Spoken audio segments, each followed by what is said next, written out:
अब आ जाओ positive integral power of A square matrix and matrix polynomial. Positive integral power क्या है, ठीक है। अब जरा तुम इसको देखो, सबसे पहले इसको समझने के लिए तुम ऐसे देखो, अगर मैंने ए एक स्क्वायर मैट्रिक्स ले लिया, ठीक है, स्क्वायर मैट्रिक्स ले लिया, तो अगर मैंने बोला ए स्क्वायर मैट्रिक्स ले लिया, मान लो 2x2 ऑर्डर का, तो मैंने बोला ए स्क्वायर क्या होगा, तो ए स्क्वायर ना, इसको हम ए इंटू ए लिखेंगे, ठीक है ना। ए क्यूब अगर मैंने बोला क्या होगा, इसको हम लिखेंगे ए स्क्वायर इंटू ए, इसको हम लिखेंगे ए इंटू ए, ठीक है।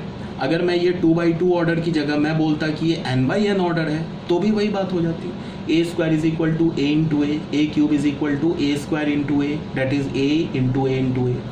तो अगर मैं बोलूँ ए हमारे पास एक स्क्वायर मैट्रिक्स है और n ऑर्डर का स्क्वायर मैट्रिक्स है, तो a to the power m को हम कैसे लिख सकते हैं, a into A m times. लेकिन एक बात सुनो, स्क्वायर मैट्रिक्स होना चाहिए तभी हम ऐसा काम कर सकते हैं, पॉजिटिव इंटीग्रल पावर डिफाइन कर सकते हैं। अगर a हमारा स्क्वायर मैट्रिक्स नहीं है तब हम उस मैट्रिक्स का इंटीग्रल पावर डिफाइन नहीं कर सकते। क्यों, वो तुम ऐसे देखो, एक ऑर्डर अगर मैं 2/3 ले लूँ तो ए स्क्वायर डिफाइंड ही नहीं होगा, ये जो चीज़ है ना, ये डिफाइंड ही नहीं होगा। क्यों नहीं डिफाइंड होगा, क्योंकि ए स्क्वायर लिखने का क्या मतलब हो गया, ए इंटू ए, इसका ऑर्डर क्या हमारे पास 2/3, इसका ऑर्डर क्या हमारे पास 2/3, तो तुम देख लो इसका कॉलम ही और रो इक्वल नहीं है, तो ए स्क्वायर ही डिफाइंड नहीं। मेरी बात आ रही है समझ में। तो मैंने क्या बोला कि किसी भी मैट्रिक्स का हम पॉजिटिव इंटीग्रल पावर डिफाइंड कर सकते हैं, बट वो मैट्रिक्स हमारा एक स्क्वायर मैट्रिक्स होना चाहिए, ठीक है। और मैट्रिक्स का निगेटिव इंटीग्रल पावर डिफाइन नहीं करेंगे। ए टू द पावर -3 अगर मैं तुमसे पूछूं तो A to the power -3 defined ही नहीं है। ए टू द पावर 1/2 पूछूं या मैं बोलूं कि किसी मैट्रिक्स का स्क्वायर रूट क्या होगा, क्यूब रूट क्या होगा, तो वो सब डिफाइन नहीं होता है। सिर्फ डिफाइन क्या होता है, पॉजिटिव इंटीग्रल पावर। क्लियर होना चाहिए। अब आ जाओ, इसी को मैंने यहाँ पे लिखा है, if capital A is a square matrix of order n, then A to the power m will also be a square matrix. अगर ए हमारा एक स्क्वायर मैट्रिक्स है n ऑर्डर का, तो A to the power m जो होगा ना, वो भी n ऑर्डर का ही स्क्वायर मैट्रिक्स होगा। और उसको हम डिफाइन कैसे करेंगे, a to the power m is equal to a into A m times. Clear होना चाहिए।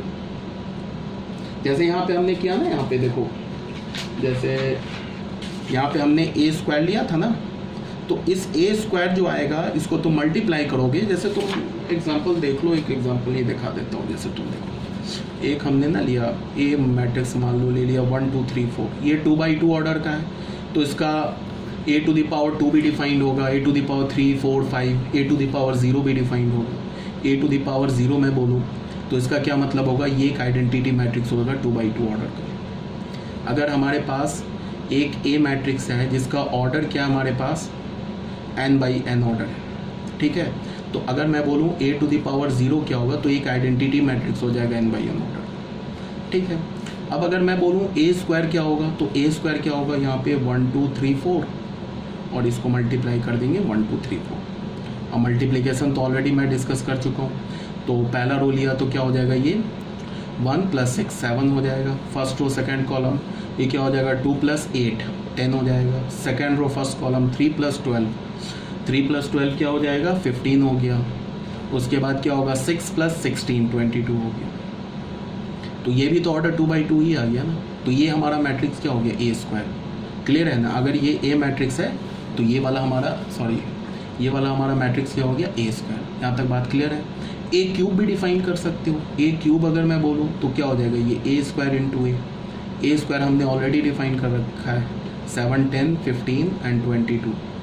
और ए क्या हमारे पास 1 2 3 4, इसको मल्टीप्लाई करोगे तो एक मैट्रिक्स आ जाएगा फिर 2/2 ऑर्डर का, ये भी 2/2 ऑर्डर का हो जाएगा। तो ये मैट्रिक्स हमारा ए क्यूब हो गया। क्लियर है ना ये बात। तो यही बात यहाँ बोला गया, ठीक है।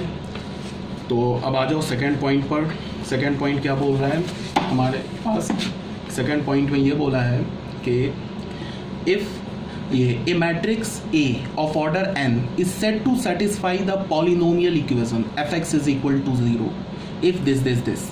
ठीक है, मतलब क्या है समझो इसको। सबसे पहले क्या है कि तुम इसको ऐसे समझो,